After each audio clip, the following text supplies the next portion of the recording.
Hello, everyone. I'm Simone from Epica, and you're listening to Sonic Perspectives. Hello, everyone. This is Jonathan here with Sonic Perspectives once again, and I am here with the lady that needs no introduction. I'll just simply say that after forever, she's the one who taught us that epic things can still happen. How you doing, Simone? I'm doing great. Thank you. How are you doing? I'm doing all right. I was saving that intro for Mark, but since I'm working with you, maybe you can pass it on to him as a little bit of an inside joke there. Yeah, I will. We have a new album that's actually due to come out in roughly a month from now. And forgive me if I'm pronouncing it wrong. Is it pronounced Aspiral or Aspiral? I would say a spiral. That's how we pronounce it. Yeah. Okay. And does that refer to the spiraling shape, or is it have to do with personal aspiration? Yeah, it's more drawn to the, aspirations we have as humans and inspiration and renewal. Yeah, rebirth. I would say more in that direction. Yes. Yeah, that would definitely make more sense given the very deep and personal nature of the lyrics of previous albums. And we have a fairly impressive discography in the background to consider also when approaching this album. And you'll have to forgive me again. I only just managed to hear it a couple days ago, so the songs are not totally fresh in my mind, which I guess is a good thing since this will be coming out before the album does, and that way there'll be very few spoilers. But to start off with, was there anything different about the process of recording this album that differed from, say, the previous one or any of the earlier ones? Well, we learned with Omega to do writing camps as a band, get everybody together, which is logistically always a nightmare because we live in four different countries. Mm. For Omega, we did that. We initiated this writing camp program to get everybody together in the house and really focus on writing the songs together, everybody in the same room with our producer. And we loved that so much that for a spiral, we actually had three of those sessions, and we always rented out the same big family, like a holiday house villa thing in the middle of nowhere. And that's how we went about for a spiral as well. And yeah, with a good result, I would say. Yeah, definitely. One of the things I noticed was there was a great deal of more focus on songs that I think are accessible. I think that one of the things that Mark and I guess maybe the rest of the band tend to do a little bit is you have these really big, long, epic, deep tracks that core fans might love, but maybe might not work too well as a single. And on that note, one of the things I noticed was actually that there was a particular song series that made a comeback, the A New Age Dawn series, which I don't think we've heard anything about since Design Your Own Universe. Is that correct? Yeah, that's correct. Yeah, it's making a resurgence and also comes to the conclusion. This is the last of the New Age dawns. And a little, side note, this is our ninth official studio album, and New Age Dawns has now the last three parts, part seven, eight, and nine, on our ninth album. And this is where we, the conclusion of the saga, where we make a big step forward to consciousness in the current times that we live in, the chaotic world, and that we all have to wake up and motivate each other to make this shift in consciousness happen. So, yeah, that's a little bit in a nutshell what that is about. And yeah, the great saga of existence is the final of the New Age dawns. Yes, definitely. And part of the reason why I brought that up was I wanted to get into a little bit more about the songwriting camps and specifically who maybe had a bigger role in which songs, because part of me is thinking that maybe Mark was more of a driving force behind the New Age Dawns songs that are on here. They tend to be a bit longer, and I hear a little bit more of a thrash metal influence in his guitar playing. Was that the case, or was it more of a collective effort on every song from start to finish? I would say, the initiative came from Mark for those songs, and then the rest of the band jumped in and uh, yeah. hustled up things here and there and gave their, ingredients to this recipe that makes it then in the end lifts it to a higher level. Yeah, and I wanted to also ask, and forgive me if this is something that gets asked all the time, but who in the band is the most directly involved with all of those beautifully elaborate orchestrations that we hear in every song? Well, most of the band members that write their songs also write a part of the orchestration, but Kun, together with Joost, our producer, are the ones that really, put the dots on the I and finalize it and make it, also ready for the orchestra to be played. Hmm. Because for this album, we used the same orchestra from Prague that we also worked with on Omega, and we loved it so much that we hired them once more. Yeah, I noticed the sounds were a little bit too real to be done with an East-West plug-in, so I was definitely curious about that as well. So when it comes to some of the other songs outside of those three particular final chapters in the A New Age Dawn series, are there any favorites out of the remaining bunch, or any ones that you think had any interesting stories attached to their creation? Yeah, I think all songs have had their own unique journey from start to finish, and all band members have different attachment to certain songs. Um, I love all the songs. I enjoy listening to all of them, but certain songs just vibrate more with you, and those for me would be Obsidian Heart, The Great Saga of Existence, and A Spiral. Those just give me goosebumps immediately. I just feel all the feels, and yeah, I guess that's the magic of music and what it's supposed to do. Yeah, I definitely have to agree with you on a spiral. The beginning ballad segment, you basically performed that one like you were lifting your voice up to heaven, and I got a little choked up while listening to it, to be honest. That's great. That's the effect we want. Definitely. So, on that note, I wanted to transition a little bit over to you specifically as a performer. Back when you and Mark first started collaborating on this project, I think originally the name was Sahara Dust. Uh, was there any particular reason for the name change? Was there a similarity with another band, or did you feel that Sahara Dust would have maybe limited you to a particular stylistic direction that maybe you didn't want to get boxed into? Probably the latter. We released a demo with two songs back in the day under that name. We performed one show with that name. And I guess the beginning of Epica, we had some Arabian influences, and we still have that here and there, but not as much anymore. And we kind of connected more with the name Epica because, yeah, that's also a little bit the sound description of the band. It's like epic metal. It's very cinematic, and yeah, Sahara Dust doesn't have that ring to it. Yeah, definitely not. So, prior to this particular band, did you have any other experiences with other bands, or did you basically jump right in, starting with Epica? That was my first band, yeah. I was a teenager back in the day. Had no experience other than singing in a choir and maybe just, perform one song during my primary school musical, and that was basically it. So I grew up with Epica, if you can say it like that. Yeah, excellent. I think Tarja from Nightwish had a similar story. I think she had just gotten out of the conservatory when she was approached about fronting the band. Do you get a little annoyed at the frequent comparisons that probably come up between you and her?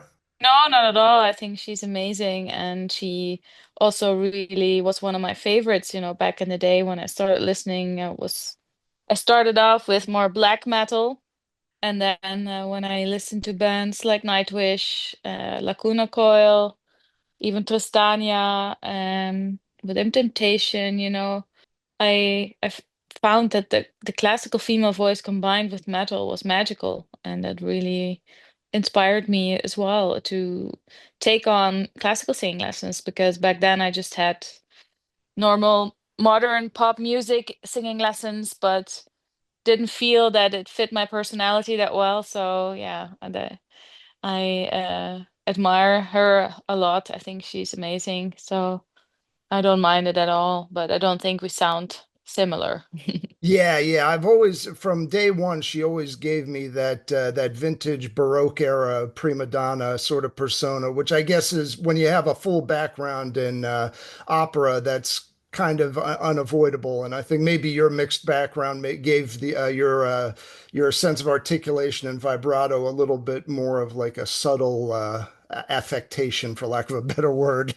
Yeah, I guess I have a little bit of more modern approach. Also, I can sing classical, but I have used more like a mixed voice in my singing. hmm And are there any particular things that you do to keep your voice healthy? Any things that you avoid eating or drinking, or any warm-up exercises you do prior to performances? Yeah, but it's very minimal. For me, it's a mindset and feeling how my body feels that day and making sure that I, channel my energy towards my voice and my state of mind, I guess. I don't do half an hour extensive vocal warming up. I do a little bit of singing and see how my voice feels. And if I'm particularly tired or stressed, then I would do a longer warm up. But for me, it's mostly also about the ritual, about getting ready in my own little bubble. Uh, yeah, getting ready to perform, doing hair and makeup, listening to music, refreshing the lyrics a little bit. And yeah, I try to take good care of my body, try to rest as much as I can. I don't do a lot of partying, I don't drink a lot, I don't smoke. So yeah, I try to do whatever I can to keep myself in a good shape. Yeah, I've always been fascinated with that because every lead vocalist I've ever spoken with has a completely different approach to that, and everyone I've read about as well. I was actually kind of curious if you had any thoughts on the Celine Dion approach of not speaking to anybody to 2 days prior to a gig, because I don't think that would work too well given your heavy touring scheduled. Yeah, no, I only keep my mouth shut if I feel that my voice is in a bad shape or when I'm tired or when I'm sick. Then I don't do a lot of talking, but in general, it's more about saving your energy. So I make sure that I, don't go on stage with like an empty empty battery, so to speak. So I really am careful with my energy that I know that I'm in a good shape by the time the concert starts. hmm And prior to starting a tour, are there any insights you can give us about the maybe rehearsal schedules or anything that you do with the band prior to hitting the road? Yeah, we don't rehearse that much because we all live in different countries. So what we often do is that we just have longer sound checks, that we play uh, more songs just for us, not for our sound engineer. But in May, we're going to the US and Mexico. But before that, we will definitely also rehearse the new material because so far we only performed two songs live 4 times during our symphonic synergy shows. And that was with orchestra, so that's and choir, so that's a different setting than how our headline shows are going to be like now.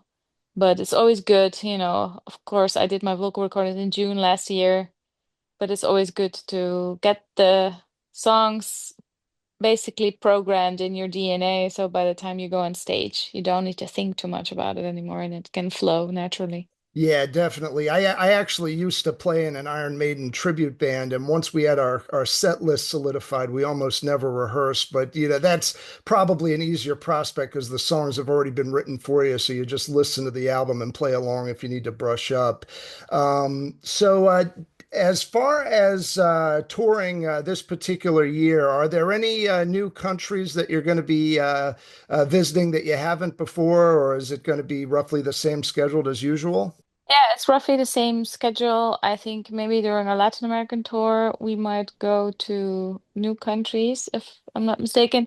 And we are going to play new cities in Mexico. And Mexico is a country we've toured a lot, but this will be our biggest tour. And we will, yeah, visit some new cities. So I'm excited for that. And on a personal note, when you hit the North American circuit, will you be visiting either New York or Philadelphia by any chance?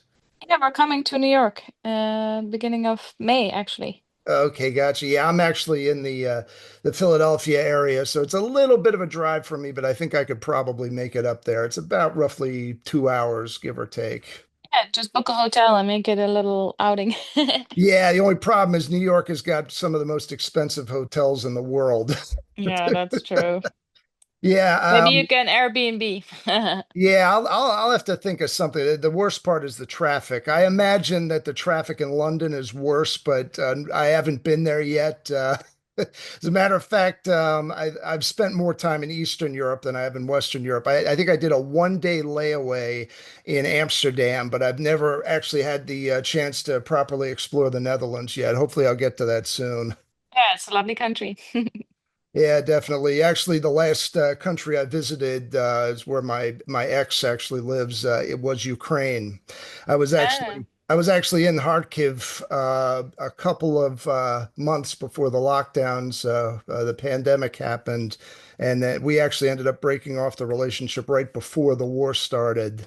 So it was basically a rough situation, but I couldn't travel over there because of the way the situation was. So we kind of grew Mm. apart, but that kind of ties in to the next question I actually had for you. I didn't want to get off on too much of a tangent here, but most of the music, most of the lyrics specifically of Epica have dealt more with real world situations. It seems like the news of the time has a bigger impact on the music than any sort of fantastical stories by Tolkien or anything like that. And yet the album art usually has a very fantastical character. What do you think is the relationship between the human spirit, excuse me, the human experience versus the realm of fantasy? Do you think that reality is a little stranger than fiction? Sometimes it is, yes. But I think it's our job in a way as artists to be some kind of reflection of what's going on in the world, but also in our own worlds. You know, we all go through similar life experiences, and music can be very therapeutic in that sense. And yeah, we have many recognizable scenarios that arise in our lyrics, and people can identify with that. But and music can also be a really beautiful escape to reality in a way, you know. It's the same also with movies, you know. It's a sort of escapism, but at the same time it gives you strength, motivation, and accompanies you through life.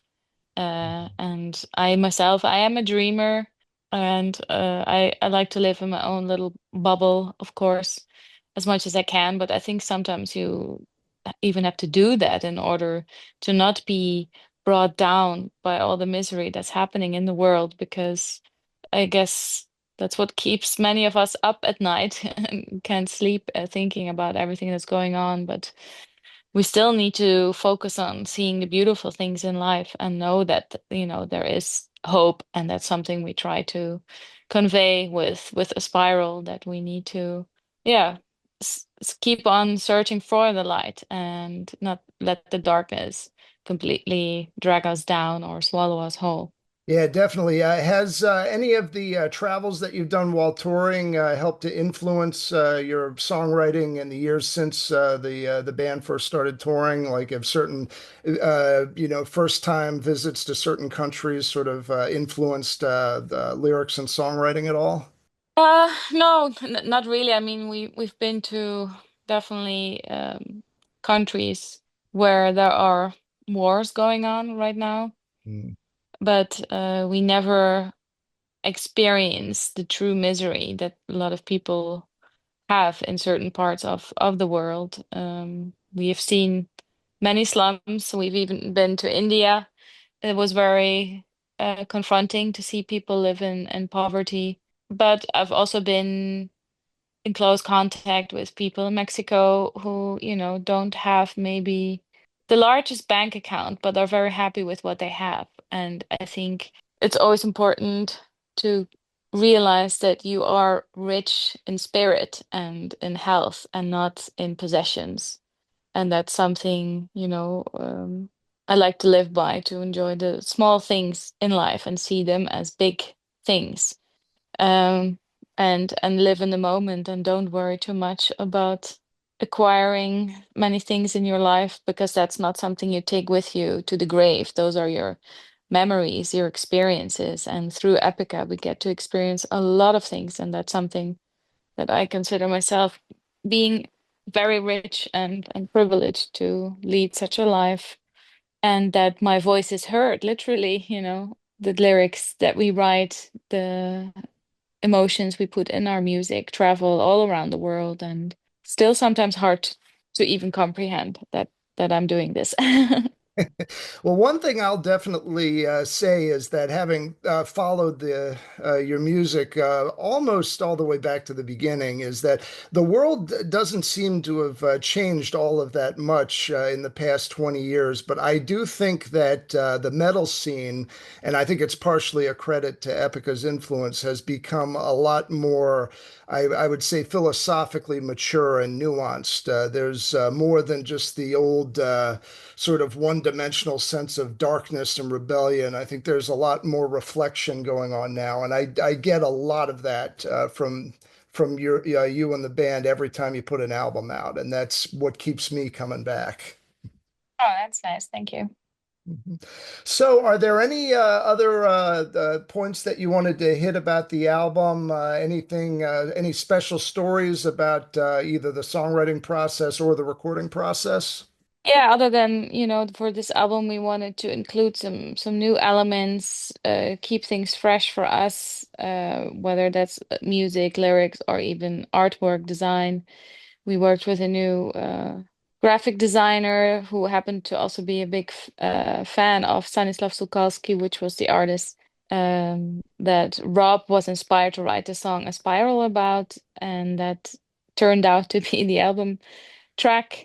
And the writing camps were very fruitful for us as a band, as a team, and that we really wanted to get the best end result. So we cleared our schedules as much as we could from touring and other obligations, so we could really focus on, yeah, creating this together as a team in the same room. So it made us, I guess, as a band much tighter, um, musically, but also personally. So we all feel that this album is very symbolic for us as a band, as individuals, and that we are very grateful that we can do this for a living and that we're still around and that we still feel inspired and motivated and that the music is our driving force. And yeah, that it's a great thing to call this your job, I guess. And the album starts off a little bit unconventional, I would say, untraditional epica. It doesn't have the typical intro that we normally do. We wanted to shake things up a little bit, kind of go along with the modern times of also streaming. People are streaming albums and um but yeah, I think we succeeded in combining new elements but still having a touch of the old Epica that a lot of people know and grew to love from the beginning of Epica. So I think we managed to keep that balance and still sound modern and heavy. Oh yeah, the heaviness factor is definitely there. In fact, a couple of times I wondered if maybe Mark had been listening to a little bit of Meshuggah when he was writing some of those riffs. Ah, that could probably also be Isaac because he's the one that kind of rewrites a lot of the guitar Wow. riffs, and I think he came up with some crazy shit for this album. He does There's all some the parts, solos too, right? yes, yes, he's amazing, and Yeah. there's just some riffs that really get me going. I can't wait to perform those songs live because I just know that I can exercise my demons during those riffs. Yeah, definitely. And so, on a final note, I don't necessarily want you to give away the whole set list, but it's pretty much a given that you're going to be adding more songs other than the two that you've already played from the album to the set when you tour, right? Yeah, yeah, definitely. We're gonna create a really cool set list that we can, of course, highlight and promote our new album, but we will definitely play many Epica classics. And with each new album that comes, then the difficult task is there to create a well-balanced set list and still kind of pay our respects to our previous work as well while we are promoting our new album. But we will definitely add many new songs to the set, that's sure, for sure. Yeah, definitely. So we're about to wrap up here. So was there any last sort of shout out or send off that you wanted to give to the fans before we wrap up? Yeah, we have the three cool shows for America. We're gonna go to New York, Atlanta, and LA beginning of May. So I can't wait to return to the United States and hopefully infect some people with the Epica virus. Yeah, definitely. We need it over here. We're in the middle of a severe pop music rut and we need something with some guitars yesterday. Yeah, we will bring them with us. Excellent. All right, well, that about wraps it up. Thank you so much for taking the time, Simone. I know it's got to be pretty late over there. Yeah, I'm already in my pajamas, but that's why the camera's off. Yeah, no problem at all. My room, I might as well be in my pajamas because of how messy it is right now. But okay, so thank you so much, and hopefully I'll get to catch you in New York. Yes, thank you very much, and you have a lovely day. All right, you too. This has been Jonathan with Sonic Perspectives. Good evening.